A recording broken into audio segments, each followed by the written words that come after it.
당시 다메섹엔 예수님을 믿는 많은 사람들이 있었습니다. 아마도 스데반 집사의 순교 사건을 계기로 그리로 많이 피신하였지 않았나 생각을 할 수 있죠.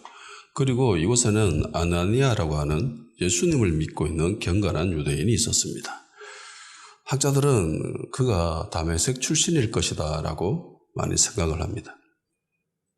그리고 이 아나니아라고 하는 사람은 그냥 단순히 예수님을 믿고 있는 그냥 그저 그런 사람들 중에 한 명인 것은 아니에요. 그러니까 어느 정도 수준을 벗어나서 그러니까 핵심 인물인 것이죠. 그러니까 주님과 교통할 수 있는 그런 수준의 사람이었습니다. 그는 또한 성령 충만한 사람이었죠.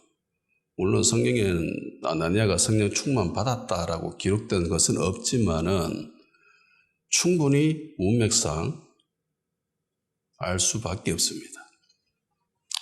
아나니아가 환상 가운데 주님으로부터 한 가지 사명을 받죠. 가서 안수해줘라. 안수할 수 있는 사람은 성령 충만 받은 사람이어야 합니다. 그렇죠?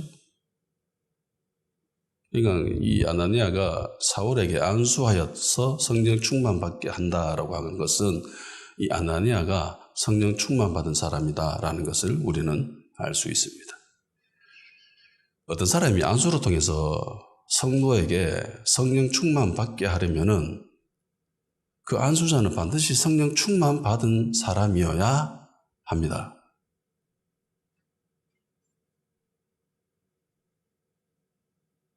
아나니아는 다메섹 교회의 아마도 중심 인물이었을 겁니다.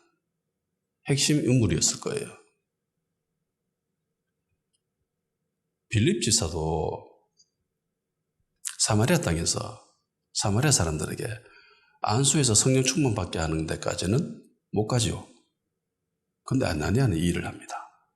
물론 거리상 가까워서 사도들 파송하면 되는데 굳이 빌립이 할 필요가 있겠나라고 생각할 수도 있겠지만은 어쨌든 빌립은 안수해서 사람들을 성령 충만 받게 하는 그 사역에는 동참하지 못합니다. 오히려 예루살렘 교회가 사도들을 파송하죠. 제자들을 파송해서 성령 충만 받게 해줬습니다. 물론 아나니아가 이렇게 안수로 통해서 성령 충만 받게 할 수 있었던 것은 예수님의 말씀 때문이죠. 예수님이 가라 하는데 어떡합니까? 예수님이 가서 하라는데. 물론 주님의 특별한 사명이 있었기에 가능한 일이지만은 만일에 생각해 보세요. 아나니아가 그냥 예수 믿고 있는 그냥 보통 일반적인 평범한 사람 중에 한 명이었으면은 예수님이 굳이 아나니아에게 나타나 이 말씀 안 하셨을 거예요. 만일에 아나니아가 아닌 다른 그냥 그저 그런 사람들 중에 한 명이 만일에 이 사명을 받아서 가서 안수를 한다면은 주변 사람들이 조금 기이하게 생각하지 않았을까요? 자가 왜 저러는데?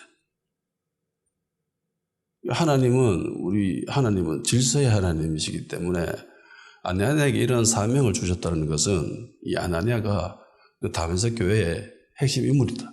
중심 인물일 것이다. 라는 것을 충분히 생각해 볼 수 있는 거죠. 아나니아는 환상 가운데 예수님과 대화를 합니다. 사명을 받죠. 가라. 직가라 하는 거리 가라. 직가라고 하는 것은 올고들 직자, 거리가. 그러니까 거리가 똑바르다는 거예요. 네. 거기 가면은 유다의 집에 있다. 그리고 그 안에 가보면은 다소 사람 사울이 있거든. 기도하고 있으니까 가서 안수해줘라. 아나니아가 환상을 경험하죠. 근데 아나니아가 경험한 환상은 우리가 일반적으로 생각하고 있는 환상에 대한 이미지와 조금 결이 다릅니다. 흔히 우리가 환상이라고 생각을 하면 환상 가운데서는 상호 교통하는 면보다는 일반적인 성격을 띨 때가 훨씬 많아요.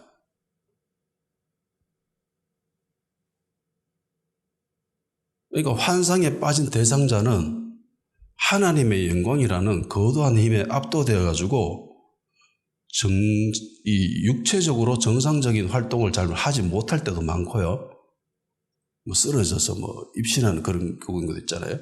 그리고 정상적인 사고, 지적인 능력을 발휘하지도 못할 때도 있습니다. 그러니까 이거 도대체 뭐지? 이게 뭐지? 라고 약간 멘붕에 빠지는 그런 일들을 겪을 때가 많아요.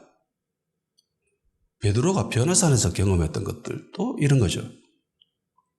누가복음 9장 32, 33절 베드로와 및 함께 있는 자들이 깊이 졸다가 온전히 깨어나 예수의 영광과 및 함께 선 두 사람을 보더니 두 사람이 떠날 때에 베드로가 예수께 여짜오되 주여 우리가 여기 있는 것이 좋사오니 우리가 초막 셋을 짓되 하나는 주를 위하여 하나는 모세를 위하여 하나는 엘리야를 위하여 하사이다. 자기가 하는 말을 자기도 알지 못하더라. 지가 말하고 있는데 지가 무슨 말을 하고 있는지 몰랐다는 거예요. 환상 가운데 그 환상을 경험하게 되면 이런 일들이 벌어진다는 겁니다. 환상 가운데 보여지는 것에 혹은 또 그 영광의 힘에 압도되어 가지고 정상적인 활동을 할 때가 많다는 겁니다. 바울 역시 똑같아요. 바울이 나중에 자기가 경험한 환상에 대해서 마치 자기가 경험하지 않은 것처럼 포장해서 이야기할 때가 있습니다. 고린도후서 12장 1절에서 3절입니다. 무익하나마 내가 부득불 자랑하노니 자랑 안 하려고 했는데 할 수 없이 한다. 어쩔 수 없이. 그러니까 사람들이 입신해서 뭐 환상을 경험하고 뭐 하나님 나라 바라보고 뭐 지옥 가서 경험하고 이거 자랑할 거 못했다는 겁니다. 크게. 내가 할 수 없이 자랑한다라고 하잖아요. 그것도 14년 전에 일어난 일을 14년 동안 말 안 하고 있었다는 겁니다. 바울이. 왜? 굳이 이야기할 필요가 없으니까. 근데 요즘 어떻죠? 환상 경험하면 내가 환상 봤다, 하나님 나라 봤다 이러면서 오만 소리 다 하죠. 근데 그거 성경 말씀과 비춰보면 성경 말씀이 어긋나는 것도 많아. 그런데 막 자랑합니다. 바울은 자랑 안 해요. 내가 할 수 없이 한다. 이 상황 때문에 너희들이 하도 지랄 떠니까 내가 어쩔 수 없이 내가 이야기해 준다. 14년 전에 일어난 일. 무익하나마 내가 부득불 자랑하노니 주의 환상과 계시를 말하리라. 내가 그리스도 안에 있는 한 사람을 아노니 그 14년 전에 셋째 하늘에 이끌려 간 자라. 그가 몸 안에 있었는지 몸 밖에 있었는지 나는 모르거니 하나님은 아시느니라. 내가 이런 사람을 아노니 그가 몸 안에 있었는지 몸 밖에 있었는지 나는 모르거니와 하나님은 아시느니라. 바울도 정신 못 차리고 있죠. 모르겠다라는 거예요 지금.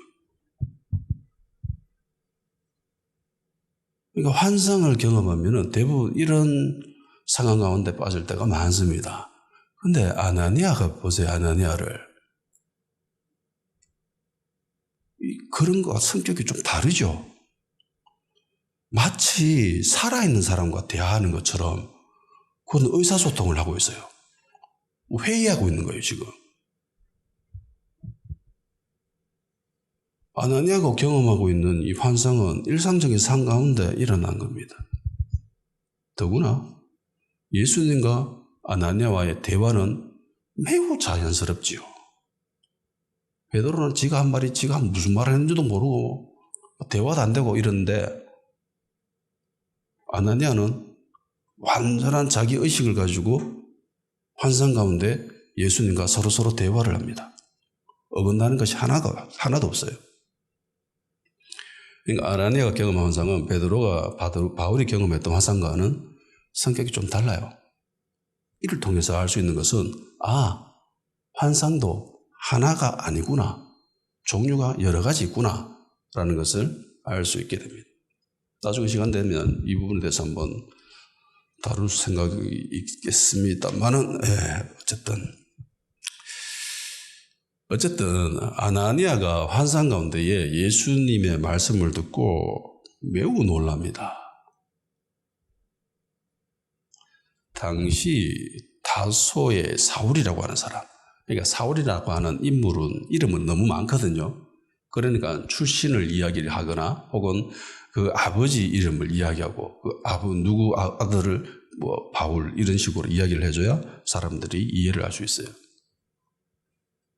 형준이라는 이름이 널려 있어. 그러면은 어떻게 이야기하지 못하잖아요. 그 동네 이름을, 고향 이름을 이야기하거나 그 아버지 이름을 붙여서 그 아들을 이야기해 주는 겁니다. 다소 사람, 사울.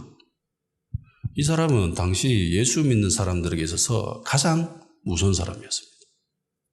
가장 위협적인 인물이에요. 마치 영화에 보면은 악당 나오잖아요. 빌런들. 그런 사람과 같은 존재예요. 이미 수많은 그리스도인들이 이 사울에 의해서 고난을 겪었습니다. 고초를 당했습니다. 이 소문이 다메섹까지 들렸어요. 아나니아도 이 소문을 들었어요. 워낙 유명해가지고. 다른 사람 몰라도 사울은 조심해야 된다. 사울한테 걸리면 진짜 박살난다. 끝장난다. 절대로 사울한테는 걸리면 안 돼. 잡히면 안 돼. 그렇게 이야기하고 있었던 인물인데 그 사람이 지금 다메섹에 오고 있고 지금 예수 믿는 사람들을 다 잡아서 끌고 갈 공문을 받아왔대요. 그런데 성경에 보면은 굉장히 흥미로운 단어가 하나 있어요. 아나니아가 무슨 말을 하냐면은 14절에 보세요. 여기서도 주의 이름을 부르는 모든 사람을 결박할 권한은 대제사장들에게서 받았나이다 하거늘. 여기서 조금 이상한 부분이 있습니다. 율법에 어긋나는 것이 있어요.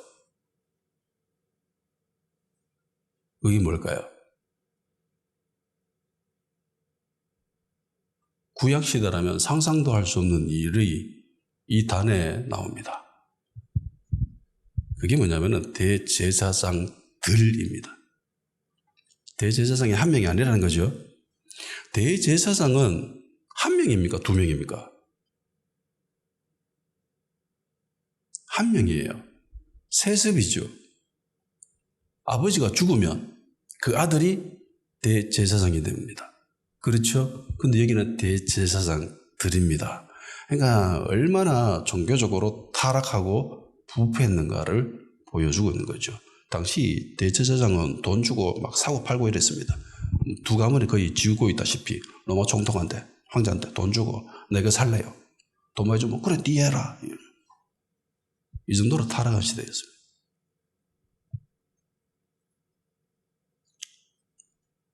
환상 가운데 있었지만은 아나니아는 사울의 위험성에 대해서 예수님께 이야기하죠. 이 사람 매우 위험한 사람입니다. 엄청나게 위험한 사람입니다. 이미 많은 성도들이 사울에 의해서 고초를 겪었고 그것도 모자라가지고 이것까지 쳐들어와가지고 잡아가려고 합니다. 아나니아의 말의 요점은 뭡니까? 이 사람 믿어도 됩니까? 이 사람 맞나요? 괜찮나? 이런 소리죠. 이 사람 믿을 수 있습니까? 괜찮겠습니까? 주님 잘못 말한 거 아닙니까? 다른 사람은 몰라도 사울은 아니죠. 완곡한 표현인 거죠. 아나니아 말을 들은 예수님이 대답하십니다. 15절 16절 주께서 이르시되 가라. 이 사람은 내 이름을 이방인과 임금들과 이스라엘 자손들에게 전하기 위하여 택한 나의 그릇이라. 그가 내 이름을 위하여 얼마나 고난을 받아야 할 것을 내가 그에게 보이리라 하시니. 가라는 거죠. 잔소리하지 말고 가라. 헛소리하지 말고 가라. 하나님 하신 말씀은 그냥 하면 됩니다. 내 생각이나 뭐 상황이나 이런 거 생각할 필요 없어요. 그냥 말씀하시면 가면 돼요. 아니 바다가 가로막고 있는데요. 가면 돼요. 가면 바다 갈라져요. 아니 요단강이 가로막고 있는데요. 가면 됩니다. 발 내딛는 순간 강물이 마르는 거죠. 발 내딛지 않으면 강물은 절대로 안 마릅니다.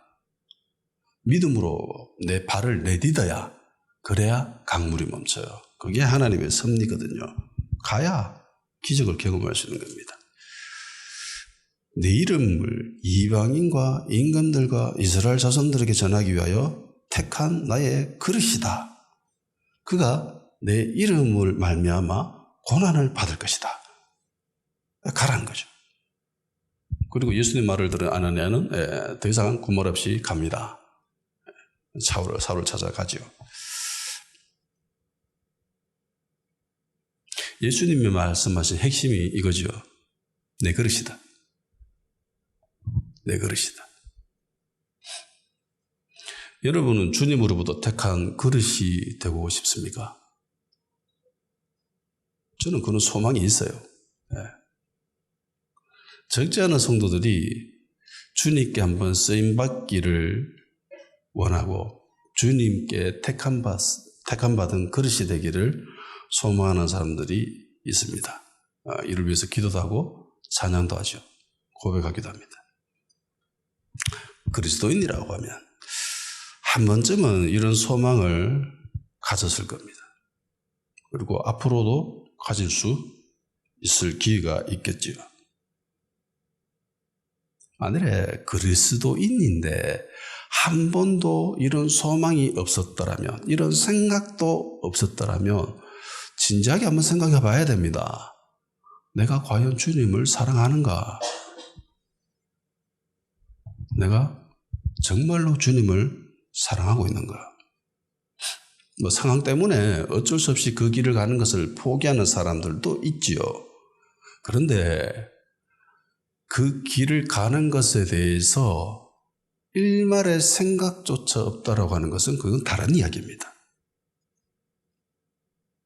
대부분의 성도들은 주님과의 기도가 깊어질수록 비례해서 주님의 사랑이 커지고요. 하나님 나라를 향한 열정도 커집니다. 주님을 사랑하면 살아갈수록 주님께 한번 쓰임받고 싶다. 주님께 택함받은 그릇이 되고 싶다라는 생각을 하게 됩니다. 이게 일반적이에요.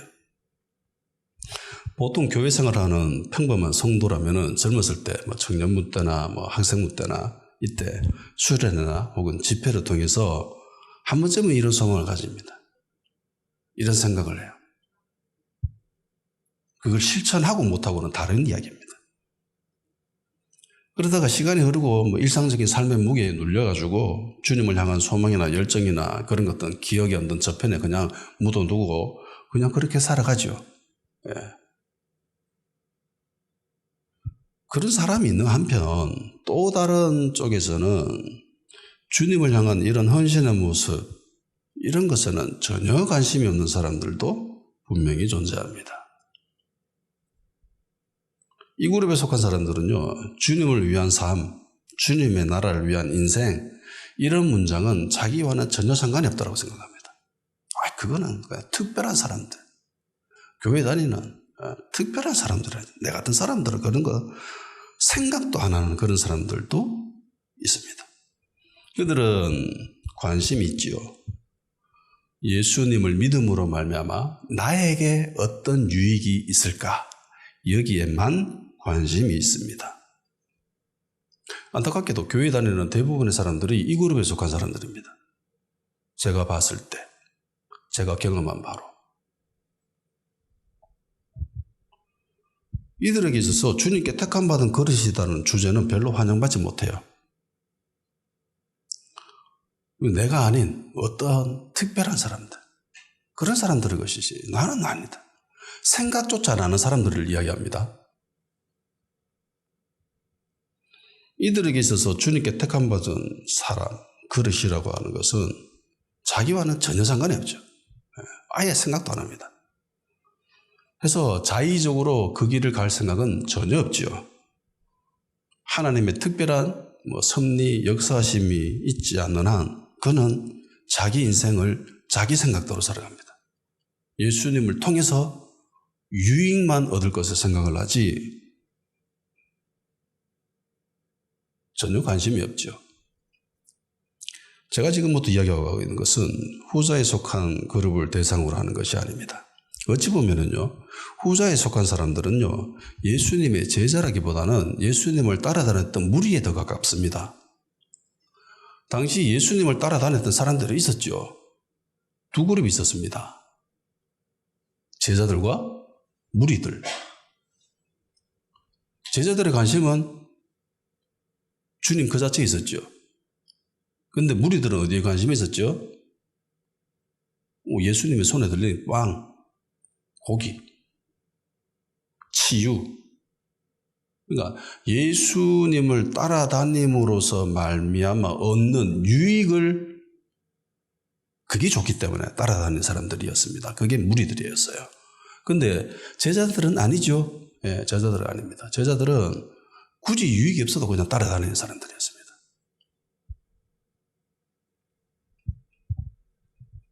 무리들도요, 예수님을 따라다녔고요, 예수님과 같이 먹고 마시고 그랬었고요, 같이 생활했습니다.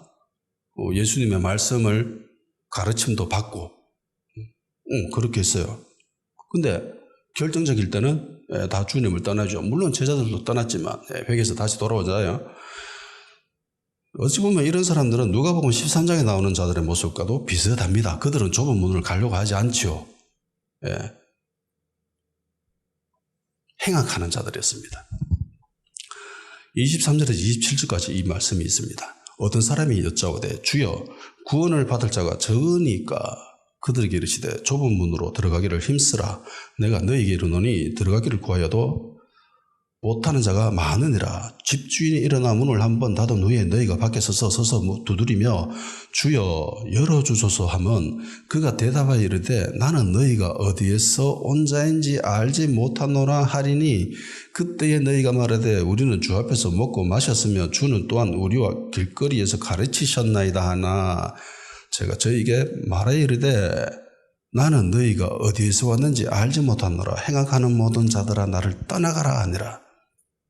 이 사람들은요, 주 앞에서 먹고 마시고 주 예수님이 길거리에서 가르쳤대요. 근데 예수님은 모른다 하죠. 그리고 행악한다라고, 행악하는 자들이라고 합니다. 악을 행하는 사람들, 악을 행하는 사람들.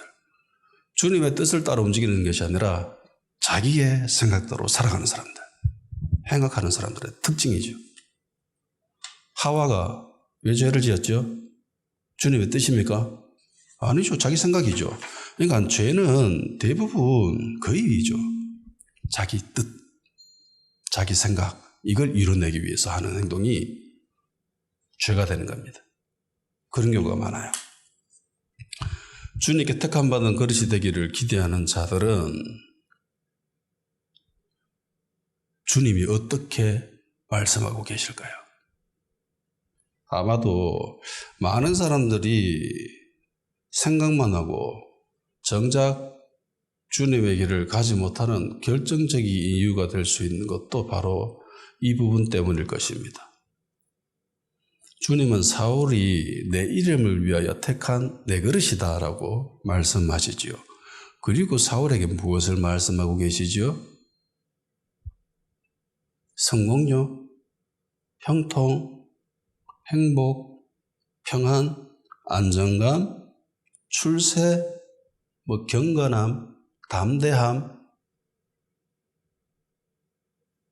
보통 사람들은 예수님께 한번 택한 그릇이 되고 싶다라고 생각을 하고 택한 그릇이 되면은 복 받을 것이야, 행복해질 것이야, 성공할 것이야, 그런 기대를 가지고 있습니다. 그런데 예수님의 말씀은 완전히 다르죠. 뭐라고 하십니까? 16절, 고난을 받아야 한다. 택한 그릇은 고난을 받아야 한다. 주님께 택함받은 그릇이 된 사람에게 기다리고 있는 것은 고난입니다.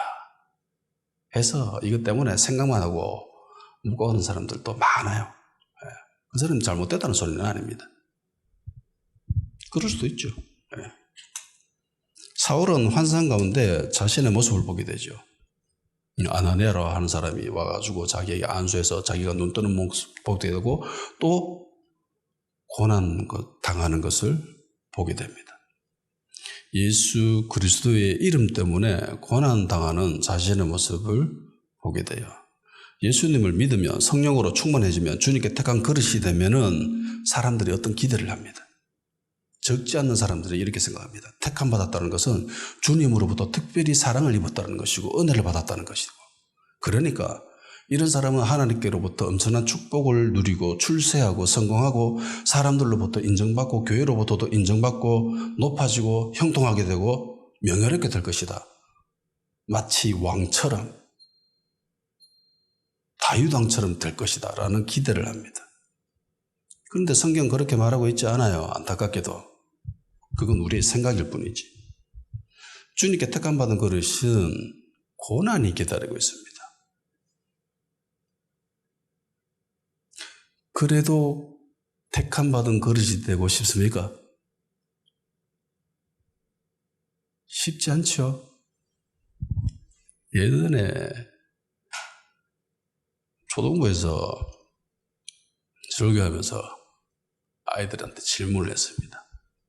부자 되고 싶은 사람 다 손들어. 분명히 성경에 기록하고 있죠. 부자는 천국에 들어간다, 못 들어간다? 못 들어간다. 1%의 가능성도 있습니까? 없습니까? 없습니다. 낙타가 바늘기에 들어가는 것이 불가능한데 그거보다 더 힘들대. 그럼 이건 불가능한 거죠. 제로예요. 부자는 천국에 절대로 못 들어갑니다.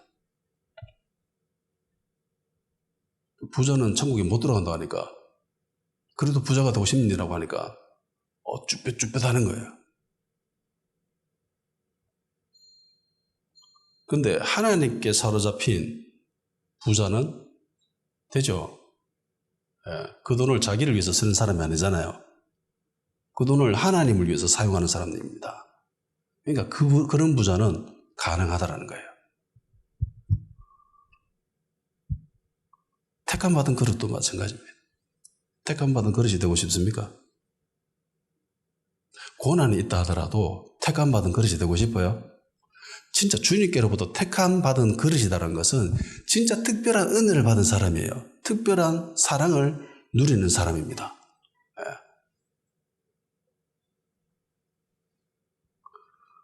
만일에 그런 마음이 내 속에 어느 정도 있다면은 다는 아니더라도 환경 때문에 무서워서 쉽사리 결정은 못하지만 좀 하고 싶은 마음은 있다라고 생각이 있다면은 축하드립니다. 당신은 진정한 그리스도인입니다. 그가 참된 그리스도인인가 아닌가라고 하는 것은 단순히 교회에 다니면서 신앙생활하는 모습이 아니죠. 선거에 가서 찬양하고 지휘하고 찬양 인도하고 앞에서 설교하고 보여지는 이런 겉모습이 아닙니다. 앞에서 찬양 인도하고 설교하고 한다 하더라도 천국 못 들어갈 수 있죠. 주여 주여 내가 주의 이름으로 선지자 노릇했다라고 이야기를 하잖아요. 들어갑니까? 못 들어갑니까? 못 들어가요. 예? 하나님은 겉모습을 보십니까? 우리의 중심을 보십니까? 우리 마음, 내 안에 깊은 곳, 이걸 보시는 거예요. 네가 교회에서 신앙생활 그렇게 멋들어지게 사람들로부터 인정받고 환호할 만큼 그렇게 멋지게 신앙생활 하는 게 자기가 믿음이 있다는 것, 자기가 신앙이 있다는 것을 사람들에게 보여줌으로 자기가 인정받고 싶은 마음에서 그런 행동을 했다면 그거는 죄죠. 그건 죄입니다. 그건 신앙이 아니에요. 그러니까 고난이 있음에도 불구하고 내가 그 길을 한번 가보고 싶다라고 한다는 것은 자기 욕심에서 비롯된 것이 전혀 없는 거예요. 이건 순전히 하나님을 위해서, 예수님을 위해서 움직이는 프로세스인 거예요. 그렇기 때문에 그는 그런 마음이 있다면 그는 진짜 그냥 그리스도인인 거예요. 예수님 제자인 겁니다. 참된 그리스도인. 주님은 마음을 보시기 때문에. 그래서 무서운 겁니다. 그래서 두려운 겁니다. 겉모습으로 보일 때는 어눌하고 지능이 떨어져 있는 것 같고 그런 사람들 지멋대라고 그런 거지만 그 속을 들어보면은요 보통 사람들이 생각할 수 없을 만큼 처절한 싸움 끝에 그런 모습이 드러났다라고 하면은 예수님한테는 그 사람이 더 값진 거죠. 더 존귀한 겁니다. 그 행동이. 그렇기 때문에 쉽사리 평가할 수 없는 겁니다. 성경에는 주님의 제자들이 고난 받는 것에 대한 기록이 아주 많습니다. 너무나 많아요. 말씀들을 다 소개할 정도가 없을 만큼 일부의 말씀만을 소개하고자 합니다. 로마서 8장 17절 18절 자녀이면 또한 상속자 곧 하나님의 상속자여 그리스도와 함께한 상속자니 우리가 그와 함께 영광을 받기 위하여 고난도 함께 받아야 할 것이니라. 생각하건대 현재의 고난은 장차 우리에게 나타날 영광과 비교할 수 없느니라. 자녀이면 영광을 받지요. 동일하게 자녀이면 고난도 받는다라는 겁니다. 이게 정상이란 거예요. 근데 난 고난 받기 싫어요. 그건 자녀가 아니다라는 소리잖아요. 얼마나 무섭습니까? 빌립보서 1장 29절 그리스도를 위하여 너에게 은혜를 주신 것은 다만 그를 믿을 뿐 아니라 또한 그를 위하여 고난도 받게 하려 하심이라. 그리스도인들이 고난받는 것은 정상인 거예요. 난 하나님의 은혜를 받습니다. 이거는 동일하게 나는 주님 때문에 고난도 받습니다라는 것과 똑같다는 소리예요. 그런데 난 은혜만 받지 고난은 받기 싫어야 하는 것은 그거는 사기꾼이죠. 그거 도둑놈 신보죠. 디모데 후서 1장 8절 그러므로 너는 내가 우리 주를 증언한 것 또는 주를 위하여 갇힌 자 된 나를 부끄러워하지 말고 오직 하나님의 능력을 따라 복음과 함께 고난을 받아라. 고난 받아라고 합니다. 고난 외면하지 말아요. 피하라 하지 말아요. 고난을 받아라. 디모데후서 2장 3절 4절 너는 그리스도 예수의 좋은 병사로 나와 함께 고난을 받아라. 병사로 복받는 자는 자기 생활에 얽매는 자가 하나도 없나니 이는 병사로 모집한 자를 기쁘게 하려 함이라. 고난을 받으라고 하지요. 피하러 가지 않습니다. 디모데후서 4장 5절 그러나 너는 모든 일에 신중하며 고난을 받으며 전도자의 일을 하며 내 직무를 다하라. 많은 사역자들이 고난을 회피하려고 합니다. 평안한 길을 가려고 해요. 근데 택한 받은 그릇이 되면은요 고난을 더 많이 누리게 됩니다. 받아야 돼요. 베드로전서 4장 13절 오히려 너희가 그리스도의 고난에 참여하는 것을 즐거워하라. 이는 그의 영광을 나타내실 때에 너희로 즐거워하고 기뻐하게 하려 함이라. 고난 받으면 어떻게 하라고요? 즐거워하래. 기뻐하래. 4장 16절 만일 그리스도인으로 고난을 받으면 부끄러워 말고 도리어 그 이름을 하나님께 영광을 돌리라. 고난 받는 거 부끄러워하지 말아요. 옆에 사람들 손가락질하고 교회에서 손가락질한다 하더라도 부끄러워하지 말합니다. 베드로전서 4장 19절 그러므로 하나님의 뜻대로 고난을 받는 자들은 또한 선을 행하는 가운데 그 영혼을 미쁘신 하나님께 창조주께 의탁할지어다.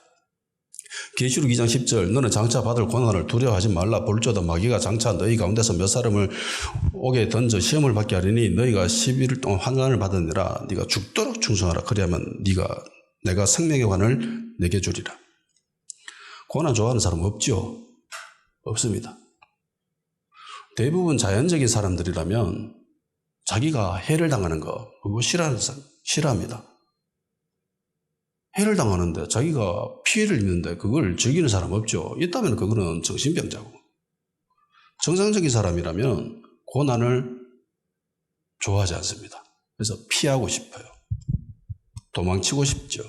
외면하고 싶습니다. 이게 인간의 본성입니다.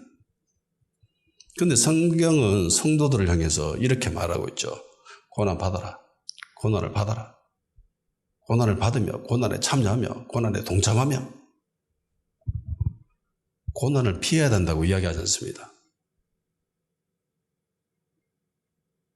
고난을 외면하고 도망치라고도 하지 않죠. 고난을 겪지 말아야 할 그 어떤 것이라고 이야기하지 않습니다. 고난을 적극적으로 당연하라고 하죠. 성도에게 있어서 어찌 보면 고난은 이건 당연한 겁니다. 저 교회 다녀가지고 예수님 믿고 너무 심하게 고난을 당해요. 그 정상이라는 겁니다. 당연한 거예요. 그건 내가 그리스도인이라는 거, 내가 하나님의 자녀가 되었다라는 확실한 증거죠. 나는 예수님 믿고 있다가 고난을 한 번도 안 당하고 늘 축복받고 형통하고 그랬습니다. 라고 한다는 것은 안타깝게도 하나님의 자녀가 되었나? 라는 질문을 할 수밖에 없는 상황인 거예요. 주님 말씀으로 밀어보면. 고난당하는 것이 이게 정상인 거예요. 이상한 게 아닙니다. 고난이 힘들고 어렵고 두려운 거, 이건 성경도 인정합니다. 예. 고난 힘든 거 알아. 어렵다라는 걸 알아. 피하고 싶지. 도망치고 싶지. 그렇지만 그거 경험해야 돼. 부딪혀야 돼. 감내해야 돼. 말씀은 그렇게 이야기하십니다. 예수님이 십자가에 고난 당하셨잖아요. 거기에 동참하라는 거지. 그 안에 부활의 소망을 누릴 수 있다는 거예요. 구약에 이미 수많은 믿음의 사람들, 주님으로부터 택함받은 사람들이 이 고난에 동참한 장면들을 우리는 목격하게 됩니다. 당시 팔레스타인 지역에 사는 사람들이 가장 큰 고난을 당하는 지역이 있지요. 그게 광야입니다. 광야에서 나는 정말 평안해요, 행복해요 라고 하는 사람은 없어요. 광야에는 누구나 다 힘듭니다. 고난의 장소예요. 광야는. 하나님의 부름받은 사람 치고 고난당하지 않는 사람이 있습니까? 믿음의 사람 치고 환난을 경험하지 않는 사람이 있었어요? 없었어요. 다 고난을 당했습니다. 하나님으로부터 택함받은 사람들은 다 광야를 거쳐갔습니다. 광야를 거치지 못한 사람들은 가나안 땅에 못 들어가죠.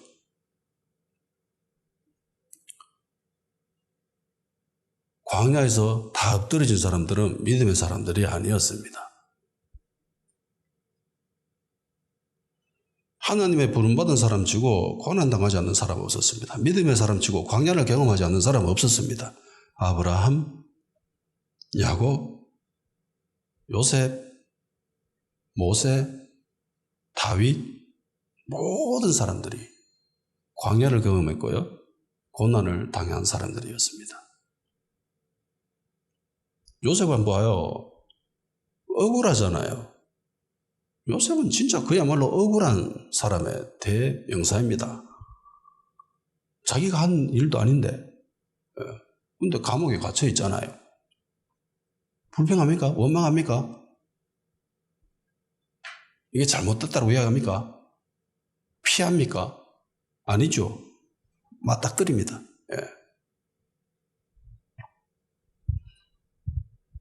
이 모든 사람들은요, 동시에 하나님께로부터 특별한 은혜를 경험한 사람들입니다. 주님으로부터 택함받은 그리신 사람들인 거죠.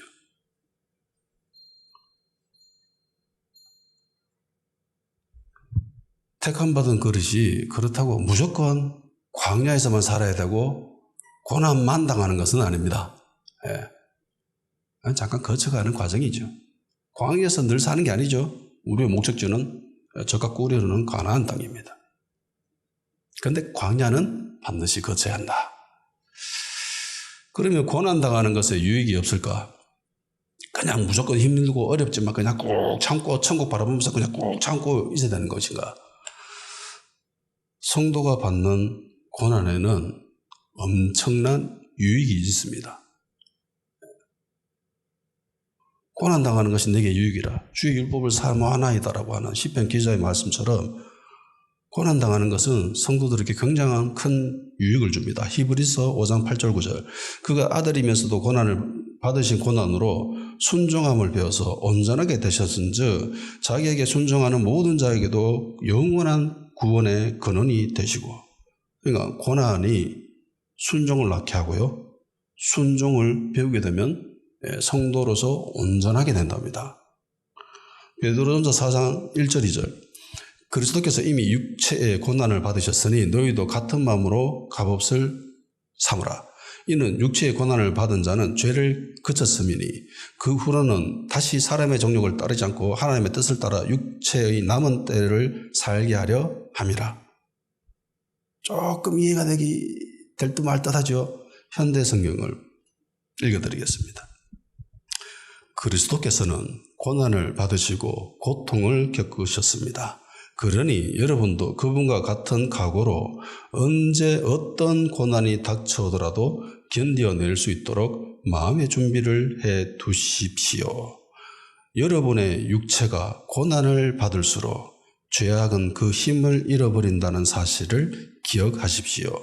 여러분의 남은 생애를 악한 욕망으로 허비하지 말고 하나님의 뜻에 따라 살도록 애쓰십시오. 고난을 받으면 어떻게 된다고요? 죄를 물리칠 수 있다. 아니, 전 죄 너무 잘 넘어가는데요. 평안하기 때문에 그렇죠. 다윗을 봐요. 다윗이 고난 받을 때 다윗이 죄를 짓습니까? 다윗이 죄를 지었을 때가 언제예요? 평안할 때 왕이 돼가지고 다른 사람들은 왕이 전쟁가야 할 시즌인데 왕이 출정해야 될 시즌인데 왕이 안 가요. 전쟁터에. 어디 있죠? 궁궐에. 밤에 잠도 안 자죠. 할 일 없어. 어슬렁거리면서 돌아다닙니다. 돌아다 보니까 어여쁜 처자가 여인이 목욕을 하고 있네. 너무 이쁘네. 욕정이 발동하죠. 그래서 끌고 와서 그런 성범죄를 저지릅니다. 그러니까 평안할 때 그때 죄가 일어나는 거예요. 고난당할 때는 거의 죄를 잘 안 지어요.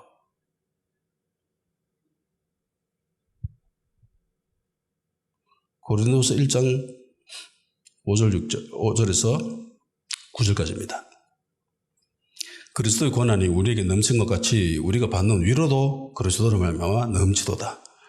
우리가 환난당하는 것도 너희가 위로와 구원을 받게 하려는 것이요 우리가 위로를 받는 것도 너희가 위로를 받게 하려는 것이니 이 위로가 너희 속에 역사하여 우리가 받는 것 같은 고난을 너희도 견디게 하느니라. 너희를 위하여 우리의 소망이 견고함은 너희가 고난에 참여하는 자 된 것 같이 위로에도 그러할 줄을 알미라. 형제들아, 우리가 아시아에서 당한 환난을 너희가 모르기를 원하지 아니하노니 힘에 겹도록 심한 고생을 당하며 살 소망까지 끊어지고 우리는 우리 자신의 사형 선고를 받은 줄 알았으니 이는 우리로 자기를 의지하지 말고 오직 죽은 자를 다시 살리시는 하나님만 의지하게 하심이라. 고난 당하면 첫째, 위로가 넘칩니다. 위로가 넘쳐요. 저는 예수님으로부터 어떤 위로나 그런 걸 경험하지 못하고 있어요. 고난 안 당하고 있다는 소리죠. 고난 당하면서 기도하면은 동시에 고난 당하는 만큼의 비례해서 하나님의 위로, 예수님의 위로가 넘칩니다.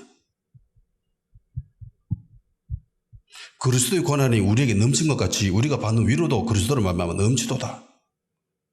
위로가 너희 가운데 역사사 우리가 받는 것 같이 고난을 너희도 견디게 하는 위로로 말미암아서 이 고난을 견딜 수 있게 된다는 겁니다.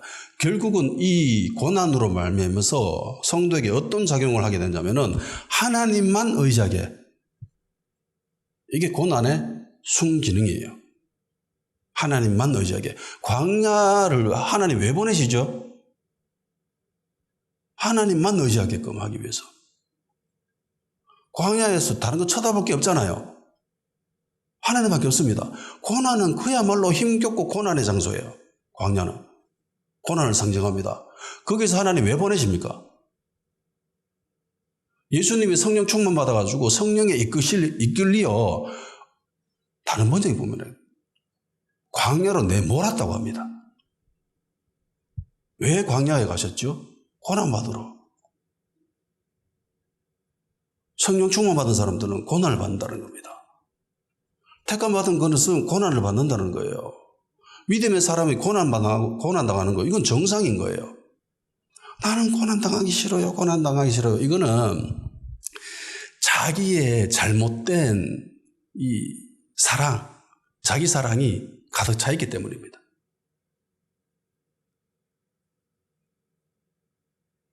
나를 나보다 더 사랑하시는 이는 예수님입니다. 아멘. 내가 가장 아끼고 사랑하는 길이 내가 생각하고 있다고 생각하지만 아니에요. 예수님입니다. 하나님입니다. 아멘. 그분의 길을 간다는 것은요, 고난도 있지만 그 그 고난은 우리 주 예수님이 베푸시는 위로에 발끝도 못 끼칩니다. 그 은혜가 너무너무나 소중하기, 귀하기 때문에. 그래서 그 길을 한번 경험한 사람들은요, 계속 가려고 합니다. 좋거든요. 하나님만 의지하게 하는. 인생 살아가면서 하나님만 의지하지 않고 다른 것에 얼마나 우리가 많이 의지합니까? 그렇죠? 네. 의지할 때가 너무나 많습니다. 요즘처럼 물질적으로 부유하면은 더 그래요. 돈으로 모든 것이 다, 웬만한 것들은 다 해결할 수 있는 그런 시대에 살고 있기 때문에. 근데 앞으로 시대가 발전하면 이게 더 심해질 것 같아. 지금 로봇가 지금 발전이 하고, 뭐 AI 기능이 들어가지고, 몇 년 뒤에는 뭐 1,000몇백만 원, 2,000만 원 주면 로봇한테 산대. 집에서 인간이 할 수 있는 모든 일들은 로봇가 다 해줘. 설거지하고, 빨래하고, 청소하고, 밥 해주고, 이거 다 할 수 있다는 겁니다. 배터리만 충전해서 돌리면 쉬지 않고 일어납니다. 이미 지금 자동차 만드는 BMW는 로봇을 구비했다라고 하죠. 그래서 지금 로봇가 지금 대신 일하고 있습니다. 인간을 위해서. 돈만 있으면 너무너무나 평안한 세상에 살 수 있는 시대가 점점 더 극대화되고 있어요. 상대적으로 성도들이 고난을 더 깊이 하게 됩니다.